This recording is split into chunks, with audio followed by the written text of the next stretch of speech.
There's nothing worse than a family arguing over a loved one's estate. There's something about money and possessions that bring out the worst in people. I have seen estranged family members who haven't spoken in years, yet they suddenly appear at the funeral home ready to receive what's rightfully theirs. I've watched brothers and sisters nearly come to blows over who was going to inherit grandma's china or grandpa's coin collection.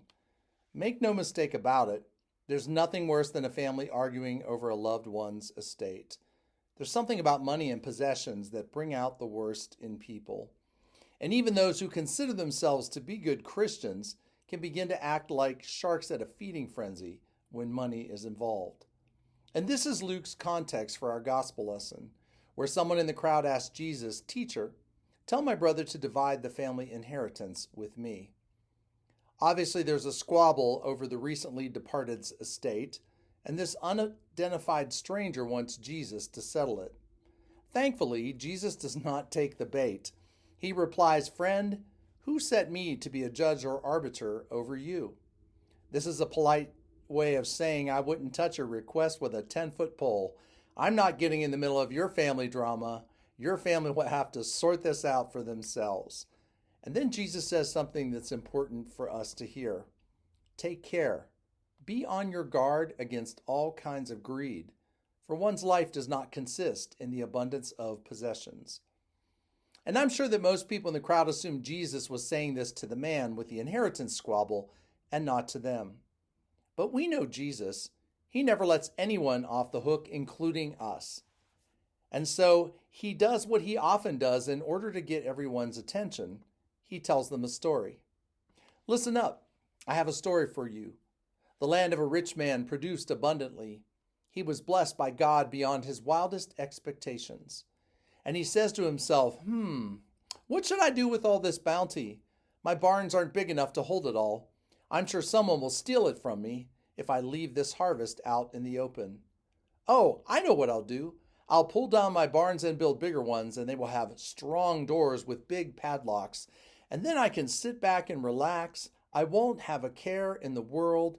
All of my possessions will be safe and secure. I can enjoy an early retirement and live comfortably in my old age. And God says to him, "You idiot, you're going to be dead before the sun goes down. You're going to have a massive coronary, and your greedy family is going to swoop in and take everything. Surprise!" Then Jesus ended his story by telling the crowd, "So it is with those who store up treasures for themselves, but are not rich toward God." Go home and think about what this means. Today, Jesus is asking us to think about what this means as well. If one's life doesn't consist in the abundance of possessions, does this mean that all possessions are bad? Do we have to sell everything we own and give the money to the poor or to the church? Can we keep a few things and not be thought of as greedy or selfish? And while we're on the subject, what exactly does it look like to be rich toward God? Well, my dear friends, the biggest mistake we make in dealing with this parable is thinking that it doesn't apply to us. We hear the opening line, the land of a rich man produced abundantly, and right away we think Jesus is talking about somebody else. Well, I looked up a few statistics this week, and you might find it interesting to know that according to World Data Info, the United States is 8th on the list with an average income per year of $64,140. Compare that to Afghanistan, where our refugees come from, which is 69 on the list, with an average income of $500 a year, or $42 a month. I cannot imagine surviving on that.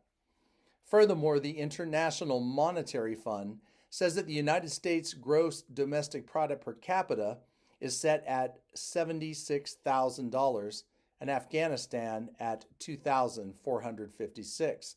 The bottom of their list at 228 is Burundi at $856 a year. So let us consider ourselves to be included in this parable. Let's walk in the shoes of the rich man because, according to much of the world's population, we are very rich indeed. And this wealthy individual has an amazing harvest. He has more crops than he knows what to do with. But I would argue that his wealth is not the problem in this parable. The problem is that he thinks about no one other than himself. He's under the false impression that material goods provide us with safety and security. So he builds bigger barns. He hoards his wealth thinking it will keep him safe and secure. He's ready to relax, party hard, and enjoy the fruits of his labors. And of course, the folly of all this is that the man dies before the sun goes down. And the parable hints that he is all alone when he dies, since he only thought of himself and no one else. And the most damning evidence of this is that he has to carry on a conversation with himself, since there's no one else around to hear it. It's a sad worst-case scenario. But I have to tell you, I saw a similar situation on HGTV's House Hunters International. The man in question had a wife and 2 kids, so he wasn't completely alone. But they were going to try to buy an island. Yeah, that's what I said, a private island. It was off the coast of Belize, which, for the geographically challenged, borders Mexico and Guatemala. And this island was not even going to be their primary residence, it was their vacation home. And the most ridiculous suggestion the realtor told them was to build their house on stilts so that it hovered over the shallow water of the small bay of the island. Well, I found myself screaming at the television saying, "You've got to be kidding me. One good tropical storm or a small hurricane would not only wipe out the house, but it would wipe out your family as well. I'm sure you want to build this on a private island, and since you don't have to interact with so many of those poor people who live on the mainland, wouldn't want that happening." And of course, the closing scene of this episode is a barbecue that they're having with family and friends on their newly purchased island, which of course was being catered by the poor people, the locals from the mainland of Belize.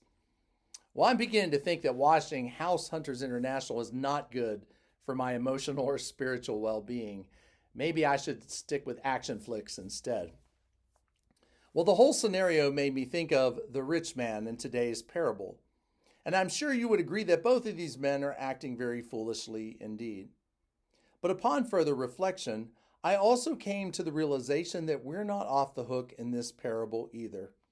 We may not be able to afford our own private island or build bigger barns, but some of us have boxes in our attics and basements we haven't opened in years.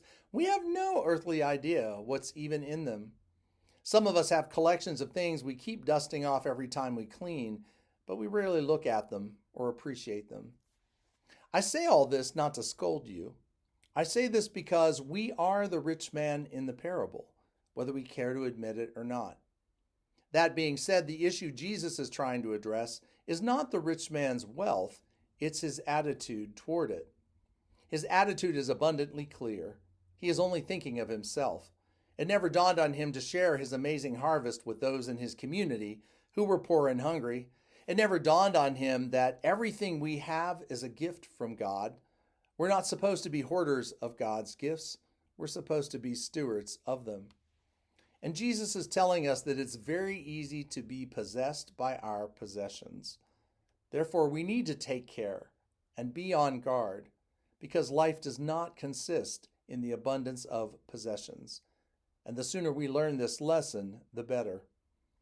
Caroline Lewis, a preaching professor at Trinity Seminary, put it this way: "Notice that for the man in the story, determination of what matters has everything to do with himself and absolutely nothing to do with anyone else. There's the crux of the issue.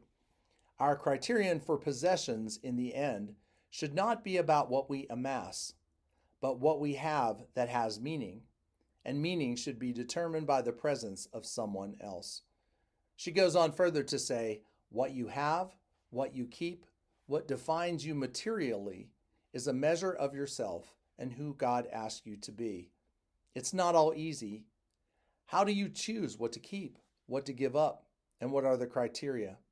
A family connection, a special memory, or do you just keep it all and forever and let others figure it out? The rub about the story from Luke is that we do not think of our possessions as greed, but as meaningful. They matter deeply. My dear friends, perhaps what Jesus is calling us to do is to take a possession inventory from time to time. We need to ask ourselves, am I being a good steward of this? or do I need to gift it to someone else? Gary and I do this every once in a while. Last year, we literally went through every item in our basement during lockdown. We sorted through boxes we hadn't opened in years. We kept what was precious or useful to us. Some things we took pictures of and posted on Facebook, and all those items found good homes. Above all, we asked ourselves if there was any good reason why we were holding on to a particular item. And if there wasn't a good reason, we tried to give it away, recycle it, or some things were just really too badly damaged and they went into the trash. And I share this with you because it's really easy to be possessed by our possessions. And I believe Jesus wants us to use our wealth not only to bless ourselves and our families, but to bless and benefit others, especially the poor and the needy.